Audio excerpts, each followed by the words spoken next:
ಸಂಶೋಧಕ ಸಾಹಿತಿಗಳು ಯಾವತ್ತೂ ಮಾರ್ಗದರ್ಶಕರು ಆಗಿರುವ ಶ್ರೀ ಮುರ್ಬಿ ಹುಂಡಾರ ಸರ್ ಅವರಿಗೆ ನಿಮ್ಮೆಲ್ಲರ ಜೋರಾದ ಚಪ್ಪಾಳ ಮತ್ತು ನನಗೆ ವಿಶೇಷವಾದ ಅಭಿನಂದನೆಗಳನ್ನು ಸಲ್ಲಿಸ್ತಾ ಇದ್ದೇನೆ.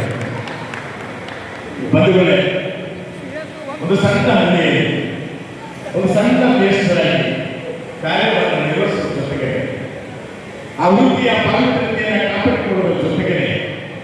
ನಾನು ಮನುಷ್ಯನಾಗಿ ಸಮಾಜಗಳಿಗೆ ಹುಟ್ಟಿದ್ದೇನೆ ಅಂತಂದ್ರೆ ಈ ಸಮಾಜಕ್ಕೆ ಒಂದಿಷ್ಟಾದರೂ ಒಳ್ಳೆ ಕೊಡುಗೆಯನ್ನು ಕೊಡಬೇಕೆನ್ನುವ ಆಶಯದೊಂದಿಗೆ ತಮ್ಮ ಶಿಕ್ಷಕ ವೃತ್ತಿಯನ್ನು ಪ್ರಾಮಾಣಿಕವಾಗಿ ನಿರ್ವಹಿಸುವ ಜೊತೆಗೇ ಈ ನೆಲದ ಪರಂಪರೆಯನ್ನ, ಈ ನೆಲದ ಇತಿಹಾಸವನ್ನ, ಈ ನೆಲದ ಕಲೆ, ಸಾಹಿತ್ಯ, ಸಂಸ್ಕೃತಿಯನ್ನ ಮುಂದಿನ ಪೀಳಿಗೆಗೆ ಮುಟ್ಟಿಸಬೇಕೆನ್ನುವ ಉದ್ದೇಶ ಇಟ್ಟುಕೊಂಡು ತಮ್ಮ ಸಾಮಾಜಿಕ ಜಾಲತಾಣದ ಮೂಲಕ ಆ ಶಾಲಾ ಅವಧಿ ಮುಗಿದ ನಂತರ ರಜೆ ದಿವಸದೊಳಗೆ ಇಡೀ ಕಲಬುರಗಿ ಜಿಲ್ಲೆಯಾದ್ಯಂತ ಆ ನೆಲದ ಪ್ರತಿಯೊಂದು ಮಣ್ಣಿನ ಇತಿಹಾಸವನ್ನ ತಿಳಿಸುತ್ತಾ ಬರ್ತಕ್ಕಂಥ ಈ ಮಾತುಗಳಿಗೆ ಯಾರಾದರೂ ಇದ್ದರೆ ಅದು ಮುರುಬಿ ಗುಂಡಾರು ಅಂತಕ್ಕಂಥ ಮಾತನ್ನ ಬಹಳ ಅಭಿಮಾನದಿಂದ ಹೇಳಕ್ಕೆ ನಾನು ಇಷ್ಟಪಡ್ತೇನೆ ಬಂಧುಗಳೇ. ಯಾಕಂತಂದ್ರೆ ನಮಗೆ ಕಳೆದ 24 ವರ್ಷಗಳ ಮನನ ಇಟ್ಟುಕೊಂಡಿರ್ತಕ್ಕಂಥ ನಾವು ಇವತ್ತು